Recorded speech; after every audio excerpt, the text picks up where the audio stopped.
Right now, we want to welcome to the show from the Pacific Rod and Gun Club, Fred Tottenham is with us. And Fred, thank you so much for coming on the program tonight. Thank you for having me on the air. You bet. I am sorry to hear about what is going on with the Pacific Rod and Gun Club. Now, you all have been around 90 years, from what I understand, right? Well, to be exactly accurate, our first lease was 1934, so that puts it at 78 years now, but it was unofficially there for about 4 years prior to that. Okay, and after... So it'd be roughly 82 in total. All right, and so after 78 years of a month-to-month lease, all of a sudden now the Public Utilities Commission has decided they don't want to have a month-to-month lease. Now, did they? What's going on here? Did they offer a more permanent lease, and was it just unacceptable? One thing I might that might help explain how the San Francisco Public Utilities Commission became our landlord in the first place. From the very beginning, our original lease, and by the way, we've only had one lease, the one that was signed in 1934, and that was between us and the city of San Francisco. Now, over the years, I guess the city formed their Recreation and Park Department and put them in charge of the management. So we actually paid rent to the Recreation and Park Department of San Francisco.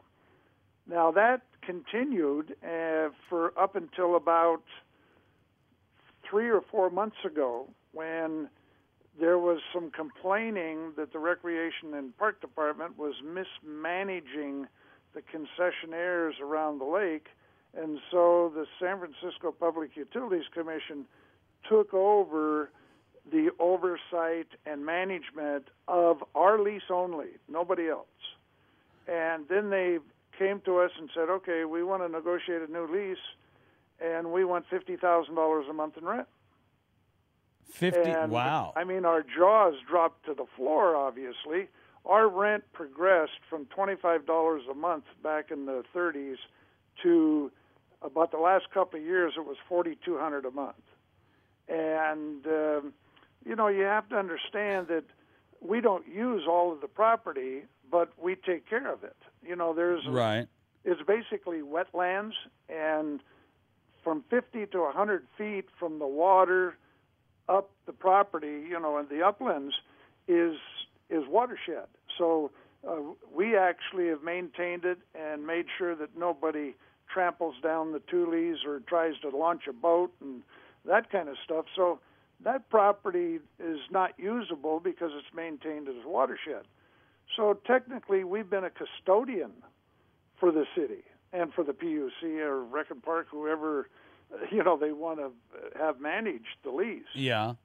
And if you think about it, a month-to-month lease for 78 years, I wonder why they just left it alone. They never came to us with a lease offer. We a few times asked, well, could we get a longer-term lease and then we could make more improvements? Because, you don't want to spend money on the property if you're going to get kicked out next month. Right. But they were never interested. They just said, well, no, it's okay the way it is. We'll just let it go. Well, we didn't argue with them because, we ran our business. And by the way, we're a non-profit, open-to-the-public entity, corporation. And so none of us make any money from this. All of us are volunteers. The members that run the club, we don't get paid. And any money that the club takes in from shooting fees, etc., goes right back into the property and or whatever we're doing, maintenance and upkeep and all that kind of stuff. So it's not a profit-making operation. It's basically a public benefit. We're open to the public, and we provide all kinds of things other than just shooting. Well, absolutely. So we feel that technically, if you had to put a name on it, I sort of like collaborative stewardship, because even though our original lease covered an area of 4 acres, we actually fenced off 14 acres. And it's been that way for that 78 years. But we don't use all of that. Like I said, it's more like we're a caretaker. We've never had a single accident, on the property of any kind. No shooting accidents ever in that entire 78 years. We don't have any homeless encampments. We don't have any vandalism. We have a 24/7 caretaker that lives on the property. And we've never been any trouble. The police have never been called for any ruckus. It's just an extremely well-run, smooth operation that handles approximately 25,000 people a year through the various activities that we're involved with in addition to the shooting. Wow. So when you start adding all that up, and you never hear about it unless you talk to me. Of course. of course, Fred. And unfortunately, this last go-around, I've been the spokesman for the club for about 7 years now, and I've attended all kinds of meetings, and I was on the committee for the Lake Merced Watershed Plan that was put on by the San Francisco Public Utilities Commission. And, I went to, probably close to 50 meetings over a 5-year period. And we had public meetings, we had private meetings, we had all kinds of things discussing the pros and cons of the entire lake, which is about 600 acres. Mm-hmm. We're only on 14. And so we're the only, by the way, concession that is open to the public on the lake. Really? The only one that's open to the public? The only one. Now, there's a few. Well, we can't have that, Fred. Well, there used to be a boathouse there, and the boathouse failed because the rent got too high and the business wasn't that great. So now an outfit that does rowing in the long boats, scullings boats, they pay about $1,200 a month, and they use the boathouse and all the docks, and that's the only other outfit on the lake besides some people that run the dragon boating. But those are private clubs. The public could not walk in and say, hey, would you take me for a boat ride? Wow. But you could walk into our premises and say, I'd like to shoot. Is there somebody around here who could show me how to do it? Yeah. And we have instructors available. We have other club members who'd be more than happy to show you the ins and outs. And more than likely, you would join one of the groups on a skeet field and be shooting next to one of our regular members. So there's no segregation. That's another thing that when this, I think it was a press release, to tell you the truth, that came from the PUC that listed the things that they said we wouldn't do or didn't agree with. Right. One of them was that we didn't sign the lease because of we didn't like the anti-discrimination paragraph. Well, that's hogwash. It's the most bogus inference that I've ever heard of. We take everybody. I mean, it doesn't make any difference what nationality, what color, what creed, whether you drink or smoke. It makes no difference. Yeah.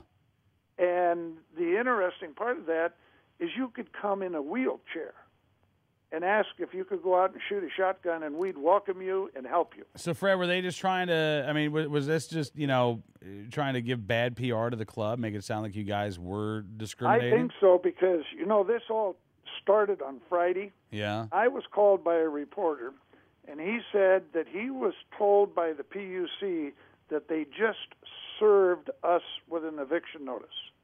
I said, what are you talking about? I haven't heard anything. I called our club president. He didn't know anything. And so after a little more research, we found out that what they did do is they sent an email to the club president with a notice of termination. Well, that's a little bit different than serving us with an eviction notice, but that was more inflammatory, those words.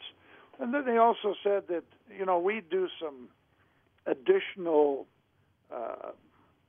things. For an example, the golf tournament was there a couple of months ago. Yeah. And we closed down the club for a week, so we're losing revenue. And the golf tournament pays us to use our parking lot. And they bring in all kinds of trailers and equipment and stuff, and so we're closed for a week, and they paid us $50,000.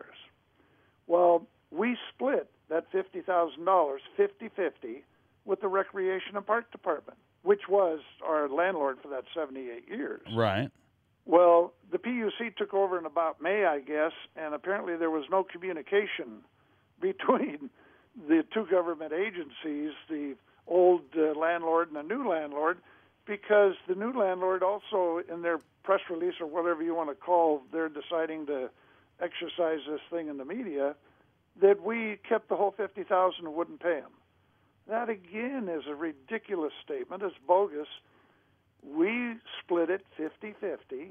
The check is made out and ready to go to the PUC, but the terms of the agreement are that we don't pay until 90 days after the end of the event to make sure there's no pending damage claims or somebody disgruntled or somebody didn't clean up something.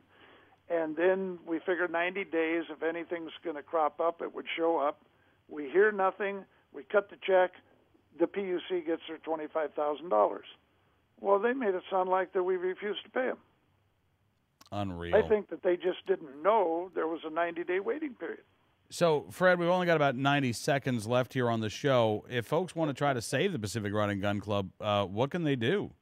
Well, we're putting up on our website. The best bet is in the next few days, our website, which is PRGC, Pacific Rod and Gun Club, .net, PRGC.net, we will have an address. We want to write letters to the mayor, and we'll have an address, and the general manager of the PUC, which is Steve Ritchie. And we feel that those are the two main people that should know that there's an awful lot of people out there that want the Rod and Gun Club to stay there. Absolutely. Well, listen, Fred. We'll have that information posted on our website. Okay. Thank you again, sir, for coming on the program tonight. It's a real pleasure getting a chance to talk with you, and hopefully we can continue the conversation and report some good news. Okay. Well, thank you very much. Absolutely. Fred Toutanon, the spokesman for the Pacific Rod and Gun Club.